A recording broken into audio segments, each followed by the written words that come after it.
Happy Tuesday out there, Team 42. It's your skipper here, Darius to present our macro minute for Tuesday, November 25th, 2025. As always, we'll start with the executive summary from today's lead-off morning note. So let's hop right in. Today's key macro question is, how is the U.S. economy performing? The short answer is not great. The U in our U-shaped economy thesis is deepening, and our nearly four-year-old sticky inflation theme was incrementally supported by the data. In terms of the analytical nuance, the weak positive impulses in headline, core ex-trade services and services PPI, and the strong positive impulse in goods PPI each supported our tariff pig in the inflation python thesis.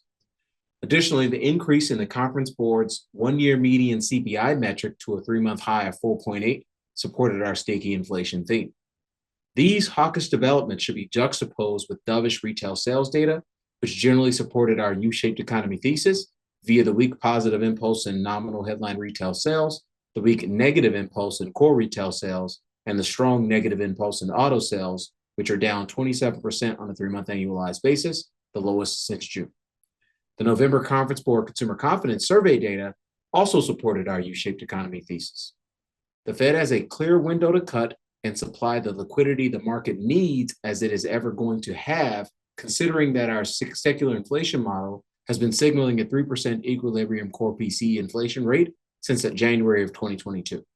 The fact that they aren't doing so suggests the institution is back to overweighting the risks to achieving its arbitrary 2% inflation target, risking further contraction in the labor market and a funding crisis in the repo market.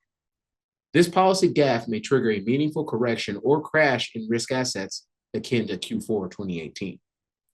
All told, the latest key high-frequency economic data confirm the U.S. economy remains U-shaped in aggregate terms and K-shaped in distributional terms.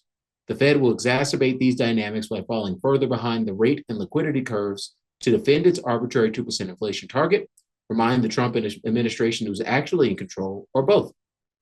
POTUS's bullying of Powell may have unintended consequences.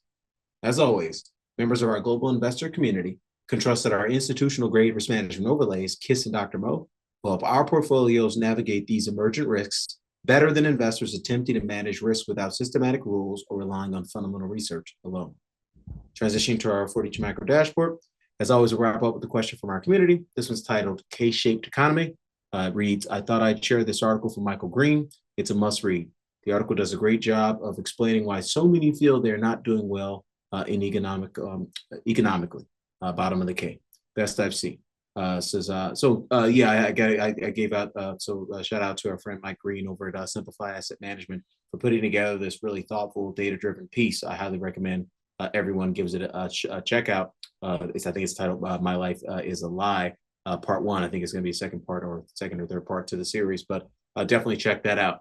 I would, respectfully disagree, however, that this is the best we've seen. I don't know if this person has reviewed our macro scouting reports that explain all the core dynamics that are contributing to causing and ultimately resulting from the K-shaped economy, and ultimately how that is impacting both the political cycles and the market cycles as a function of the political cycle. So this is something we've obviously done a tremendous amount of research on, spanning dozens and dozens of slides across many months. With the most recent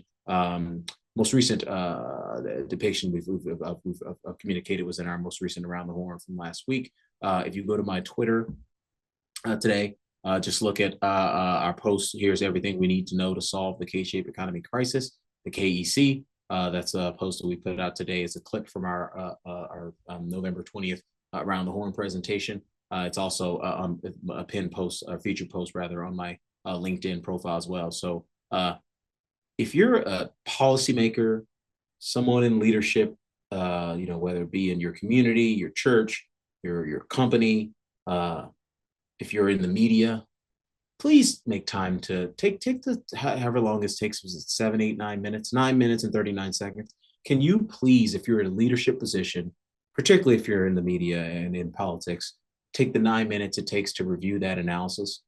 That I have not seen anyone produce that detailed of analysis in terms of the causal driver of this K-shaped U.S. economy. And ultimately, we all need to get on the same page to fix the K-shaped economy. This is not an appropriate outcome for an advanced society that's as wealthy as we are. And I'll tell you right now, if we continue down this path, based on the analysis we've read from the fourth turning, based on the analysis we've observed in Peter Turchin's books, based on the analysis we've observed in Ray Dalio's books, I'm telling you right now, this is going to end very poorly for this American thing we call this experiment that we call the American society. And so if you don't think that's going to have economic and financial market consequences, then you're burying your head in the sand and not paying attention to the big drivers and the big things that actually matter in a fourth turning in this type of age. So again, highly recommend you guys go out there and check that out. We got to find solutions.